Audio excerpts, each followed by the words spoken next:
There he is. Hey, what's going on, man? Yeah. Uh, Yeah, man. I'm so glad to see your face, bro. Hang on, I'm gonna give this like a slow fade. likewise. Nice. I've been looking forward to chatting to you. It's been a bit like hard trying to catch each other. We finally made time to do it. Just to give some context, we met in New York at Urban World and BET's Urban World. That was amazing. I got the pleasure of seeing your short film, Message to Raise, which I have to say is genuinely probably the funniest short film I've maybe ever seen. It's genuinely Ah, an amazing piece of writing, and we have to talk a little bit about that because it's been a while now, and I don't actually remember how much I actually got to like pick your brains about the film. But I'm like now I've just got you to just like break that down. Yeah, talk to me about that, man. How did that whole thing? I know. So you and Alain produced the film with you. yeah, How did that Alain relation come? Delvalle. How did you guys hit heads?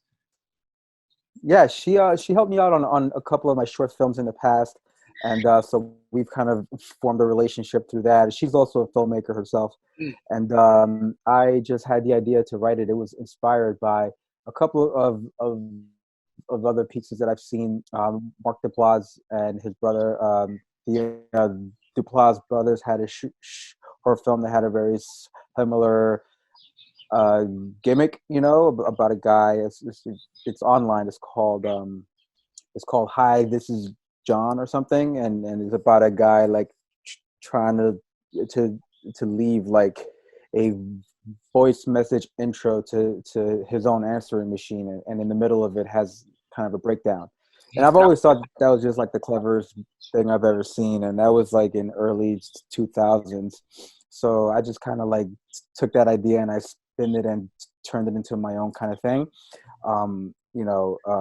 To I guess to like talk about social anxiety and stuff like that. And yeah, and I also was looking for something that was fairly easy to shoot as well. So it's like in one setting, one location, and I think in like a somewhat controlled environment as well. So yeah. So then we went ahead and did that in one day and just got it done. Oh yeah, that was the thing. You guys shot that whole thing in one day. Yeah, that's insane. Like, how long was the day though? Was it like a full 12-hour day? Yeah, it was a pretty long day. Yeah. It was a pretty long day. And Yeah. how something we're talking a lot about with like the audience that we're growing with this is it's like short filmmakers, and we've started really diving deep into this narrative about like how people finance their films and how much money you do or don't need to make films. And it's pretty interesting because your film's a really good example of because I remember you saying it was pretty relatively inexpensive if I'm not remembering wrong, but Oh yeah, it looks amazing. Like it looks like the production value yeah. changed. Yeah, sorry about this. Yeah, like I pulled in a bunch of favors, and a lot of people worked for free. So that was a big part of it all. Uh, but it was also kind of designed to be very, minimal in nature. Like it didn't need big production because the humor and the story it kind of spoke to itself. So I didn't need anything huge. So like I kind of designed it through the writing itself. Like it all started with the writing to make it like a cheap thing to make that is easy for like everybody, and something it was purposely made to be put out there to like do the festival circuit, and eventually it got picked up by HBO. So it's now streaming on HBO now. Um, Yeah, thank you. And it was specifically made for that, so that I can have a run with some people that have helped me a lot along the way, and like all of us can just kind of like enjoy like a little festival ride, and hopefully build from that, and make other things subsequently. Yeah, dope, man. And Camilla Perez, the lead, like this chick is funny, man. This chick's super funny. Yeah, that's the I, thing. She is funny in this film, but she's not traditionally a comedic actress. okay. So like she's done only dramatic roles, but we managed to kind of mold her into place, because I knew that it didn't need a comedic actor. It didn't need a person who was funny. It just needed a person who could deliver the performance authentically, because the material itself, it was a funny situation already, so it didn't need a comedic person to punch it up. It just needed like an actor to act it out authentically. And that's all I told her. I just said, like, she understood it, because it is about social anxiety and the measures that people take to as a result of that social anxiety. And she understood it, and she just played it truthfully. My only direction to her was just to play it, like, amp up a little bit more. And that was the only thing I told her. Everything else was just all her. And how did you guys meet? Had you guys known each other for a while, or was it like? Oh, just no. It was just like a casting agency kind of thing. Yeah. Alain is also a casting agent, so she had her in the vault for a while from like past stuff, and I saw her audition tape for another project that Alain was working on, and I just immediately said, that's the girl, like David Lynch's film. If you guys know what I'm talking about. Yeah, it's weird. Like, I feel like Alain does everything. Like, this is actually something I think we're having a live at some point, either this week or next week, for these guys to talk about the importance of like meeting producers, because everyone talks about like the actor director duo, and it's like when you find, a lot of actors say this. Like I always use the example of Ryan Gosling said this about finding Nicholas Winding Refn, who they made Drive and Only God Forgives together, and he says like when you find your dude, that's like your dude. And I think like that's a lot of people there's that dialogue in film when it comes to film directors and their leads.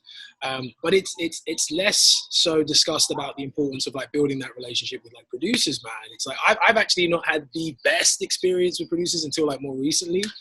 And like, I'd give anything to have like just worked with like amazing producers or had that kind of rapport. And it's something I've learned, I guess, through trial and tribulation, like the importance, even in like just getting your films made, especially like if it's a case of like trying to work a way around finances.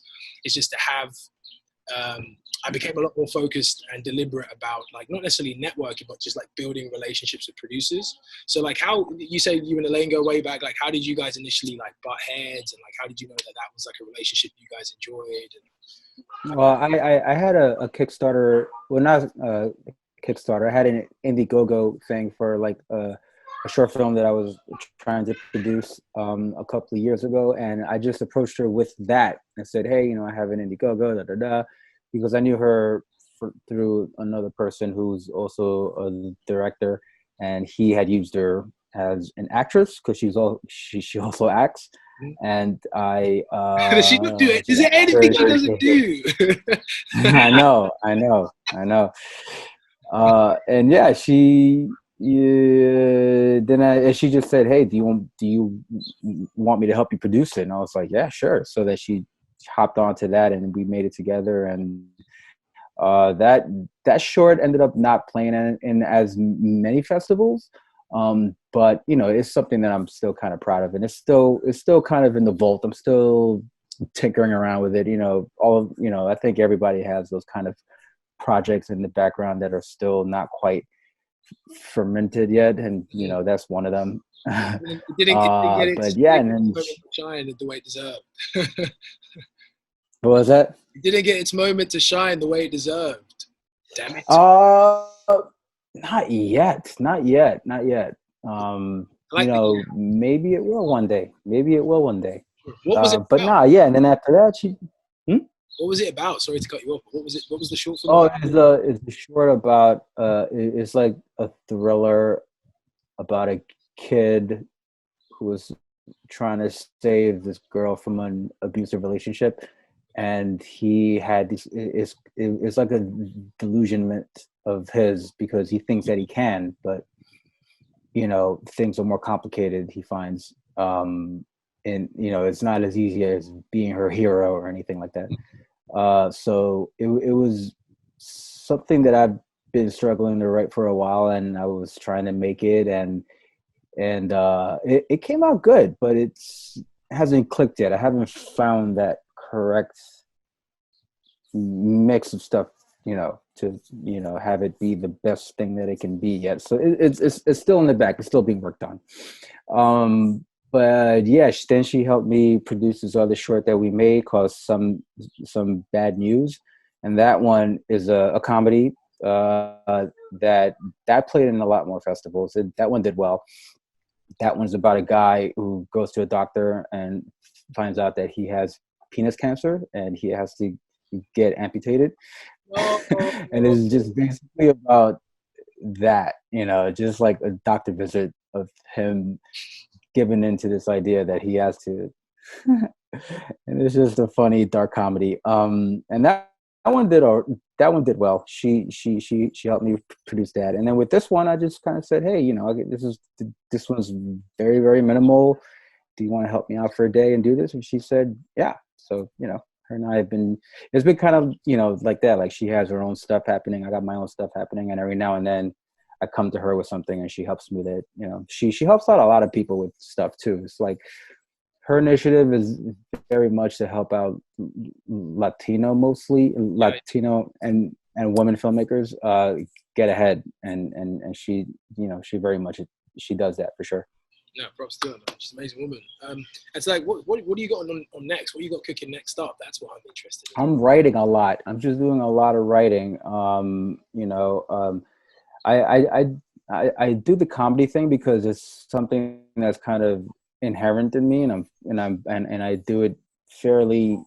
I don't want to say easily because it's not easy, but it's like, it's just what I've been doing. But my passion is, in high concept thrillers kind of thing. So I write sci-fi. I write a lot of darker things. So a lot of those things are in my laptop being written, and I haven't shot. I was gonna shoot something this year, but all this happened. So now I'm kind of trying to figure what I can do from home. I think I think we should make something from home. I think that's the challenge for filmmakers for like the 2021 festival circuit. It's like, what's going to come of all this, for next year. So that's kind of exciting, so I'm trying to figure out ways, there's obviously horror movies that have been made based off of, your computer panel. They're like, hey, what happened to this guy? He's not online anymore, So that's the obvious angle to take, but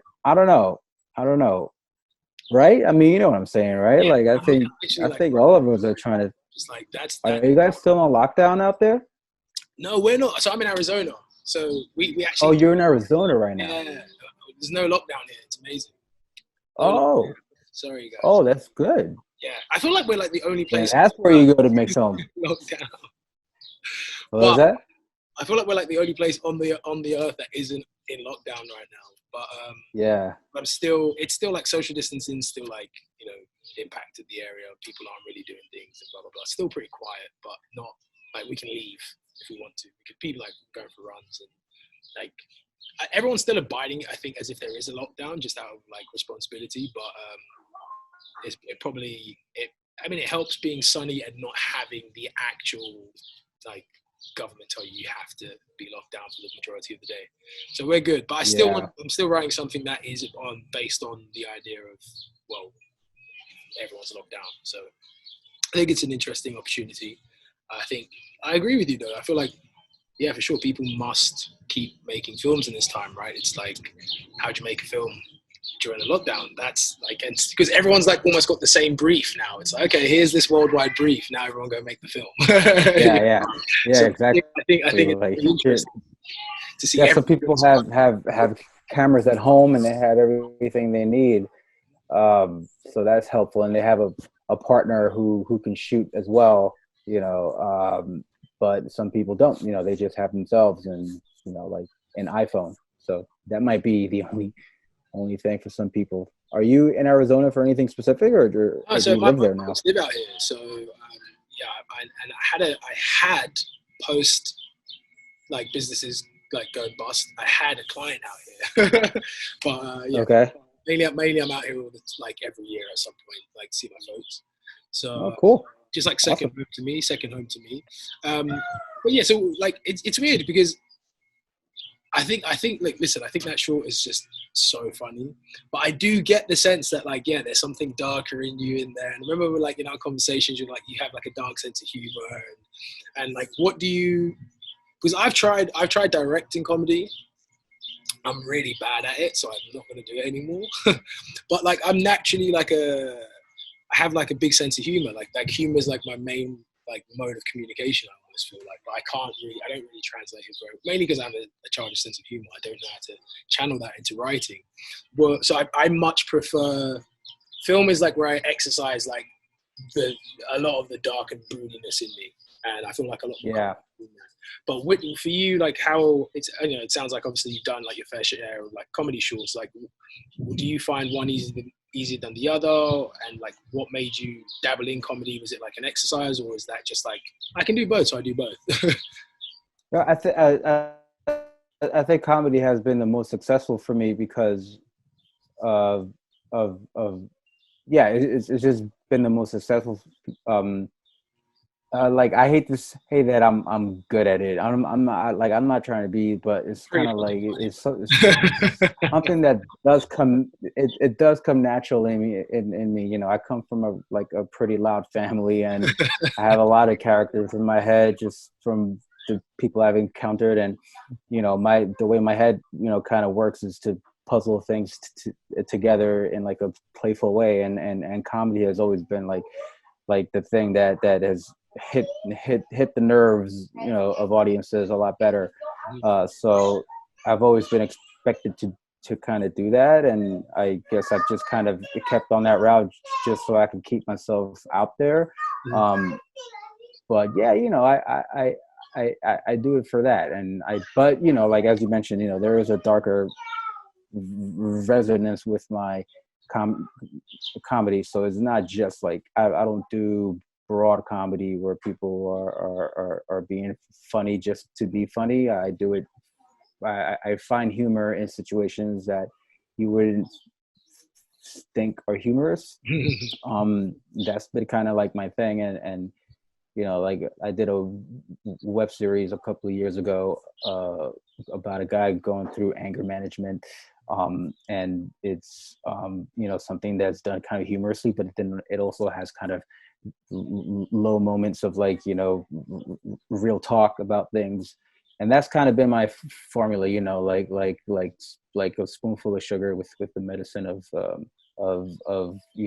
something a little more realer, and something that people could talk about. And I think that I think I find that exercising that bone of mine of comedy has helped me with my other genres, because the comedy helps in all genres, like if Sure. like you have to have some comedy in in in your stories. Like it really helps, and it's not because is to entertain, but it's just because that's the way the world is. People laugh at things, in the direst of moments. People look for humor because that's what keeps people alive and happy. So it's not because like, oh, because I want to entertain people, but because it's just that's life. That's really life. Like you could be sad and going through, I don't know, cancer, and still feel the need to laugh in some way. It's like it's like even now with COVID-19 happening, find the humor in it too. Like I'm like trying it's not kind to. of crazy that we're locked in here. Yeah. Like Tiger King. Well, that I just went all the way off, but all right, it's Tiger King. Like how hilarious is that? And the fact that I haven't seen it. I watched the first episode. oh man, I couldn't get into it, but I hear oh it for real? because everyone loves it. Okay, yeah, no, it's funny. It's just so ironic because now that show came out and it's being told to us now when we're locked in cages. That's funny. It's like um yeah, so just trying to find humor in things is the way I go. And with my other kind of genres and stuff, I find that not taking anything too seriously is the best way to go, because you otherwise you're being didactic. Mm-hmm.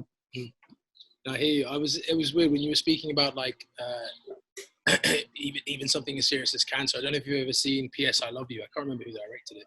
I think it's Hilary Swank and Gerald Butler. And I won't spoil the film, but he has cancer in the film.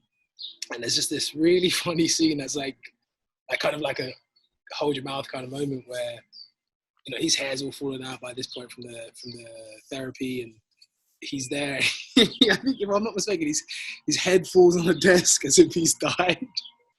And the woman's like, "That's not funny." Like, oh, I need to add you though, right? And just like that one moment, because the film is like really heavy, and that one moment is like that's a brilliant moment just because like it's a brilliant demonstration of his like character's values.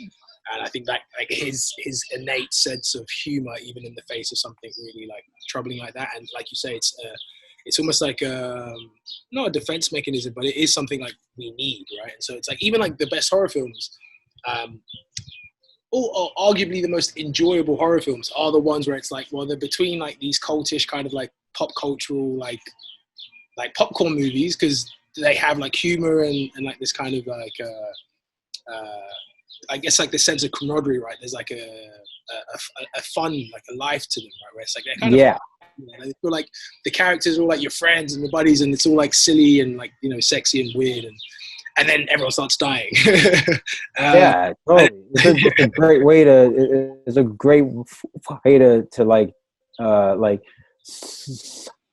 slowly lure the audience into something because like they're laughing and they're like Parasite is that way too. I mean, it's not a horror movie, but yeah, like it makes you laugh all throughout the way, but then like it hits you like bang, and you're like whoa, and it's those are the kind of movies I really love.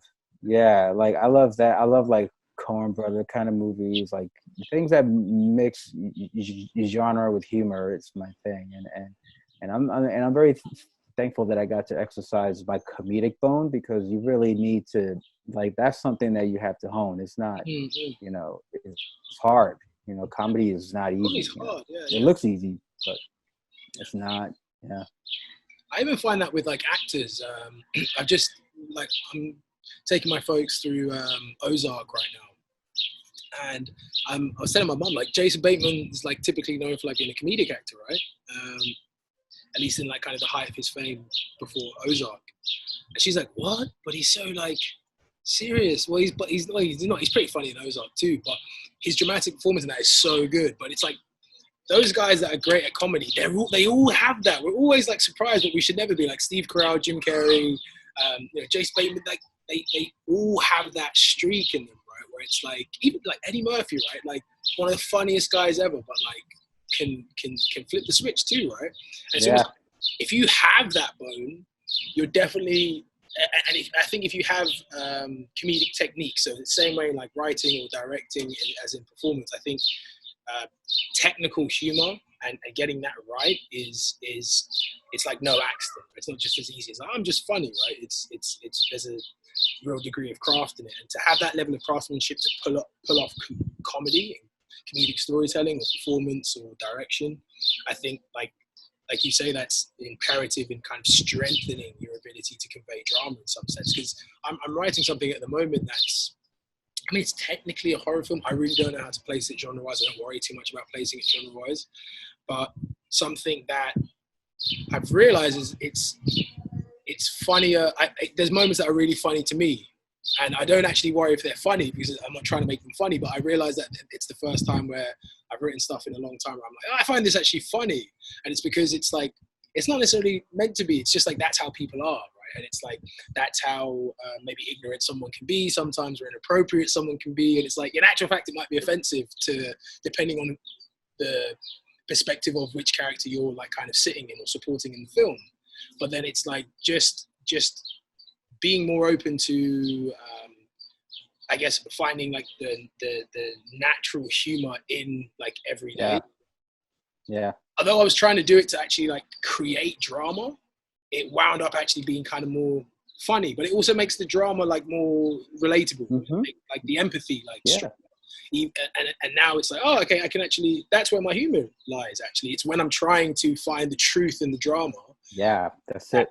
When you stop pushing for the drama, you're like, but I'm actually pushing for drama instead of like, that's actually probably how somebody would react to this. Like genuinely, I would like, I've got friends who react to that situation in that way, and it's kind of inappropriate, but it's actually true. Like, and then it kind of Yep. makes it funny, but it also makes the overall scene like a lot more relatable. And so now suddenly, Yep, relatable. Yeah, that's now more, whether it's dramatic or not, it makes the scene. I guess the foundation of the scene suddenly now becomes a lot stronger. So it's interesting you say. I definitely agree with you. That's something I'm trying to hone my craft, is the humor in the work, because I can just get all the way dark sometimes, just like super oh heavy. yeah. I know that your short film I found to be like a nice blend of like the one from Urban World. Like there was a looseness to it. You know, it didn't care about genre. It didn't care about being something that it was, you know, that people think it should be. It was just kind of all over the place, but it was done with a very dedicated. It was dedicated. You know, it was just it went in. You know, so you know, I found that, you know, I think that you do have humor in your films. You know, but in you know, I think you're saying is in there, but it's not meant to be funny. It's just like truthful and fun. You know, instead of funny, you know, maybe it's just fun. You know, Yeah, I that's think something. that's a Yeah. good thing, because I mean, especially if, okay, so if you're dealing with someone else's writing, like as is in the case with that film, it's like again, if I was a better director, maybe I could get it right. But it's like, look, trying to someone else's humor in their script. It's like I might not get that right, so I actually just throw a lot of that to the actors, where it's like trying to create enough space for them to like you say, have fun. So like some of the funniest stuff in that film is generally stuff that was improv by the actors, like people throwing things at each other when like that wasn't supposed to happen, or you know, like just like little nuances, or like there's a scene where a character, she like leaves and she like blows all these like raspberries, and that like that wasn't my idea. She just did that one time, and I was like, Yeah, you gotta send me your film again. I gotta watch it again. yeah, and it's I like gotta check it out. like, she did one time we were rehearsing it, and she was like, where she left. Yeah, Like, yeah, that's great. Let's like do yeah, that's like, I yeah, wouldn't yeah, put it there, but do it. It works. yeah. So I think that's interesting. There's something I wanted to come back to that you mentioned, because you said that you did like an Indiegogo. That's how you met Alain, and like because I just literally made a video today for our like community about like a bunch of ways for financing your short films, and one of them was crowdfunding. And I kind of broke down some pros and cons to that. Like I don't know how many times you've done that, or you know, it sounded like that was kind of short lived, because you kind of like, hey, here's, and you found your producer. But like, what was your experience with like crowdfunding? Is that something you've done like a bunch before, or No, just once. You know, I feel like you can't really do it more than once, because like, you know, it's like the second time around, people are like, all right, dude, I already gave you money. Like, what else do you want? Like, you really have to do it once and make that be like you're catapulting to something else. But yeah, I found it to be a great experience. You know, that like the amount of support I got from people was very inspiring, because you know, people who I hadn't spoken to in years, they came around and, you know, threw some bucks at me, and that, you know, to me is like, it kind of makes you think about like all the folks around your life that you're like, oh, all right, you don't hate me, that's cool. Cool. keep it I thought I pissed you off. I didn't. All right, cool, awesome. We're still cool. You Were gave you, me were 10 you bucks. doing it around Facebook, or like was it like a Yeah, just Facebook. just like, I mean, you know, I also email people like individually too. Like I spent a lot of time putting together personalized emails, not just copy and paste and change the name. I mean, I did do that, but not for everybody, you know, like, and you change the name and you put something personalized at like the end.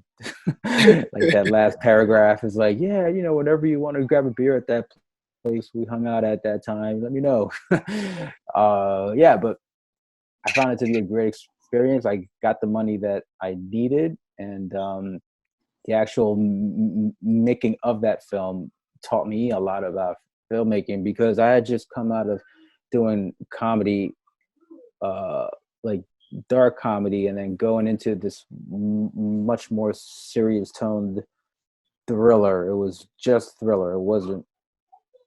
It did have some comedic elements. This is part of like what I'm talking about.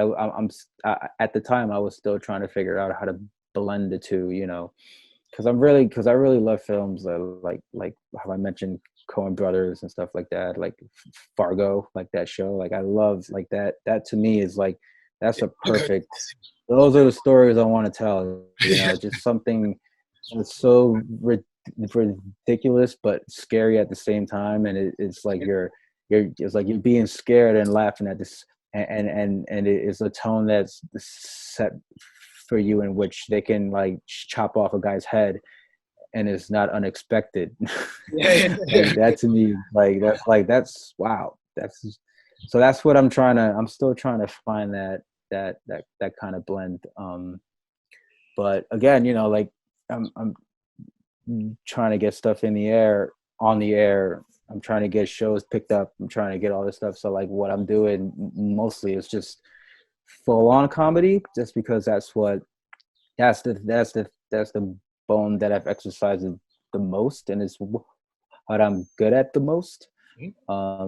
So just purely for the sake of getting picked up already, you know, I'm doing the comedy thing. I'm working on a show pilot right now that has a lot to do with my life. That's another thing too. Like comedy is a lot more about my life. You know, every time I do that, it's much more personal. So that takes its toll, you know, because like after years of exploring my own shit, I'm like, I don't want to. I'm tired of being in my head all the time, you know, like so. But when I write, like say like a sci-fi or like a thriller, I'm not in my head. I'm out trying to figure out how the world works, you know, like I'm out, you know, tying things together, you know, whether it be government conspiracies or the how technology is shifting humanity, or how, you know, is out there, you know, it's a place that I can, you know, but you know, you'll always add your little personal stuff to it because that's how you ground it back to something real, but it's much more external, and I find a lot of joy in that as well because it's not so like dad left me when I was young, oh my god, like that's just like, you know, that takes a toll after a while. Yeah, it's interesting you say that. I was just having that exact conversation with one of the co-founders of this podcast, and we were saying there's we've got these pieces that we've both written separately, but like we've realized over years that they're set in the same universe somehow, right? And he's in my one, etc. And I was saying how I've only just gone back with the quarantine. I've had like the time and the kind of the space of mind to go back to writing that, but it's like such a. It's actually the reverse of yours. It's like it's completely fantastical, but I find it very. It's such a heavy world for me to step into. Like I have to be in a very specific place to write that story. And when I'm in there, it's fine. I'm in there, but like I'm in there for like a few months, and it's like it's a heavy. Oh no, it's Yeah. oh no, yeah, no, it does totally, yeah. I needed to take I wrote this hour pilot that's a sci-fi, and it was all out there. And after I wrote it for about a couple of months after that, I was just yes, I was fatigued for sure. Yeah. Right. But I like it. I liked it. For me, I liked it because I like to build worlds because you kind of create your own rules. Yeah. Yeah. Whereas like if you're interpreting, you know, slice of life kind of films or stories or TV shows, you're exploring human emotions that have to make sense. Like you almost have to have a psychology degree of some sort in order to like make it real, and that entails a lot of internal the discovery that to me it's after a while it's just like, oh god, Yeah. I can't anymore with my Yeah. own shit. Like Yeah. I get depressed and stuff. Yeah, it gets hard, man. It gets hard. I've had Yeah. nightmares over like characters in my stories. Like I've been writing this film for like 9, 10 years about this single mother who's like a cabaret dancer, and I remember having this period years ago, like this is like maybe 4 or 5 years ago, where I was like having this like for like a couple of evenings, I had like a recurring nightmare where there was this kid that was just like sobbing in the corner.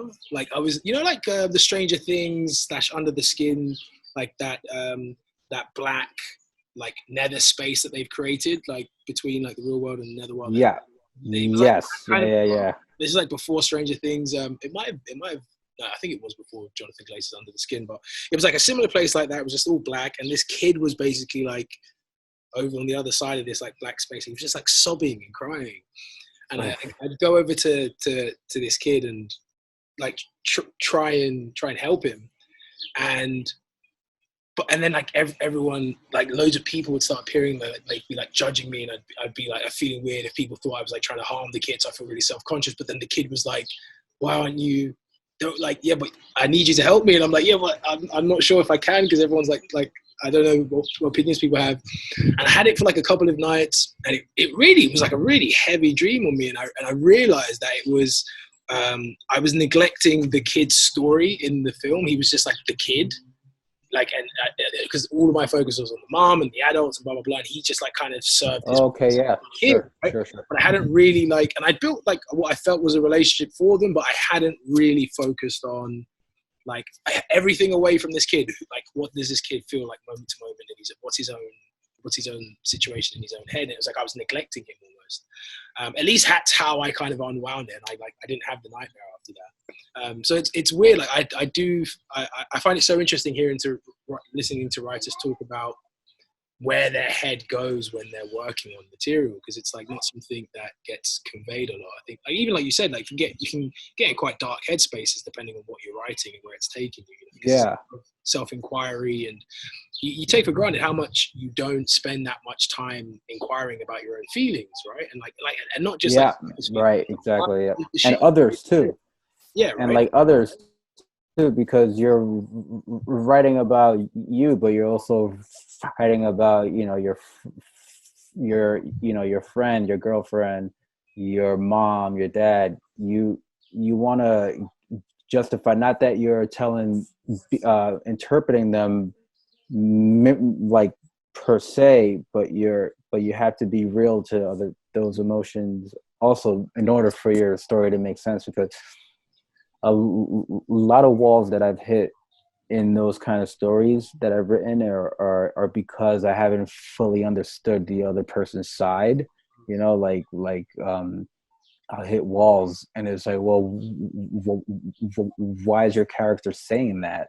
And it's like, because I don't know, and it's because I haven't understood exactly what is happening in this scene. So that's where like digging deeper into stuff, where it's like, oh, is it because of this, because of that? And I find that just like following genre, like I know you said that, you don't worry about genre, and I get that. I totally get that. But I think that I've come to a place in my kind of like formulating of stories where I do think about genre, because it really helps me fill a quota of sort, like I know that at the least I'm making this, because I think about what am I offering the world by making this. And if I'm offering them laughter, I write comedy, and that helps elevate me out of that dark place and be like, all right, I'm doing a comedy here, and the dark stuff is just feeding that comedy, so I'm just making people laugh. If I'm doing a horror, horror is not my thing, but if I'm doing a thriller, like it's to keep people in suspense, like that helps me personally, like find what am I doing here exactly? Well, why am I writing this right now? And it's to make people laugh. It's to make people, suspense. It's to create suspense. That helps me. But there's always, understanding the rules is a first step to transcending them. So like knowing that starting here will help you like fuck shit up a little later on responsibly. Yeah, like you want to do it responsibly. You want to do it in a way that the audience is aware that you're doing it in that way, not because you just don't know how to tell a I story. didn't fuck this shit up by I don't know if accident. that makes sense. Huh? I was like, I didn't mean to fuck this up by accident. Yeah. But she was the Yeah, director. that's why Parasite does an excellent job at that. It starts off. Have you seen it? Yeah. So it's right. It starts off like it's a family con artist, the family, but it changes in the middle into almost a horror movie, right? And it worked. He made it work, and it's because he, in some way, like I try to explain, I don't even have the words. I I feel don't. like I need to write an essay. It's like he primed the audience up until that point where they followed him into that other world, and that's writing, man. That's for real. You know, What's the first thing like you? I like having this. Like I always like asking. It's like, what's the first thing that you think of when like? And it might maybe it changes, but is someone asked me a really good question. Was they were like, what do you think of? What's the first thing that you think of when you're planning a scene? I think that someone asked me. a steam. Like they asked me that as a scene, but when I always put this back to like, Oh, a scene. yeah, like a scene. Like Scene. when you think of Oh, okay. a story, First, what's yeah. the first thing that like is it an image or is it genre like you said? Like what's the first thing that kind of comes to head that you go, okay, Ooh. right, Like a scene or like an entire story? the entire story, yeah. Oh, wow. Jeez. Damn, that's a good question, bro. I don't know. I think concepts. I think of concepts first, like the concept of a broken family, the concept of a world that is controlled by technology, and then I find the character to like go into that concept with, and I give that character a want and an obstacle, and then that sets me off. But I think I think of concept first. I don't like I know a lot of people think about like a character first, and that takes them through. And yeah, characters do come first, but I think I think about concept, Mm-hmm. and then find a character that's me, and put him in that kind of situation. Yeah. Yeah, Well, no, yeah, I've never been asked that. That's a good one. yeah, no, because it's weird. It's not until like I hear more people's response to that I consider my own because I think I agree with you. The majority of the time, I think of concept first, like Yeah. idea or a scenario, and then I imagine like, oh, what world would that scenario take place in, or it might be a world like a concept of imagine if the world was like this, and then like you go from there, like maybe Yeah. words from there. But the reason it fascinated me is because I started paying more attention to that question, and like some of my favorite directors I've like watched interviews where they've spoken about how they conceptualized one of their films, and it was like I've got a friend who he wanted to do this short film about hands, and he was just like I was just staring at my hands and just thinking about like I do everything with them, Yeah. and I was like, and he had this beautiful idea for a short film based on it, right? It was like a beautiful idea, beautiful concept. Yeah. Yeah. Interesting to see like sometimes it's images, like some people it's just an image, and I've had that too. An image. Yep. Concept, but Yep. until there's like a particular image. A really good friend of mine, we were the same guy I'm telling you about, like where we've got like stories in the same world. We were trying to figure out like his character, or like your character, like there's something not right about your character. We can't work out what it is, and we were speaking about it for like hours. And we looked at this poster, and he had all of these posters of like editorial pieces, like editorial fashion pieces of all of these like amazing like, female models, and he'd like scratched out all the eyes, like he'd colored them in black. And there was this particular one that just felt like it was a shot from what we were trying to build, and we were just I was like, oh, that's it. And he was like, Yeah. oh, that's it. And that all Yeah. these big ideas came from that. Now it was like everything. Yeah. Like, That's great. nothing to do with the image. Just it became like this touching point for us to like now build ideas. It created like a language for us to be able to like communicate the idea further. Just that image, we were like, okay, that helps. Now we know what we're trying to talk about. And that was one of the first times that's ever happened. So it's interesting, but I like what you're saying. I really resonate with that about concept and then finding someone to live in there. Yeah. Interesting. Yeah, and I just answered that. I mean, I don't know. I think that's what I think of first, like, because I've never been asked that. But yeah, I think that makes sense. Yeah, I think I've always thought about concept. Yeah. Nice. Yep. I'm gonna roll on. I'm gonna wrap up with. I always wrap up this, right? It's the hardest question of all of them. So COVID-19 scenario, they tell you, okay, you and your family, social distancing to max effect, you've got to go to your own island, okay? Now you can pick the island and you can pick the climate, but it's just you guys, okay? And we're gonna give you a solar paneled projector and 3 movies. What movies do you pick? And this is tough because you're a family man too, so you're like, I'm gonna think about it. I can't just think about it. Yeah. So what? You've only got three movies. What 3 movies come with you to the island? Back to the Future is my #1 favorite movie of all time. And then for my daughter, well, I'll get back to my daughter, but it would have to be Back to the Future. I guess I got to pick one for my wife too. I mean, she can't. What a man! What a family man!